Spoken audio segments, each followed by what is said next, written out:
ప్రార్థించి వంగి నమస్కరిస్తే చాలు. దానికి కారణం ఏమిటంటే ఈశ్వర ఈ బుద్ధిలో ఎన్నో అక్రమాలైన ఆలోచనలు ప్రవేశించి ఆ వచ్చిన ఆలోచనలన్నీ రెండు చేతులతో చేశాను. దాని చేత పాపములు నిర్వహింపబడ్డాయి. ఈ పాపములను క్షమించి మీరు నన్ను ఉద్ధరించండి అని చెప్పడానికి నమస్కారం చేస్తారు.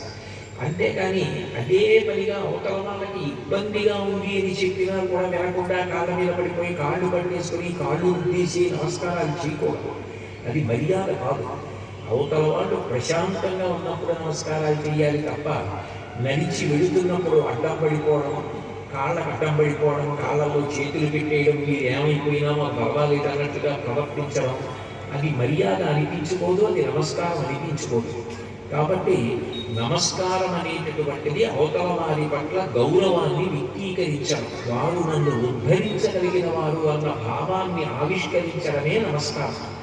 కాబట్టి సూర్యాయ మహేంద్రాయ పవనాయ స్వయంభువే భూతేభ్యశ్చాంజలిం కృత్వాచకారగమనే మళ్ళీ బయలుదేరే ముందు అంజలిం ప్రాముఖం కుర్వన్ పవనాయ ఆత్మయోనయే తతో హి బహుదే గంతుం దక్షిణో దక్షిణాం దిశం.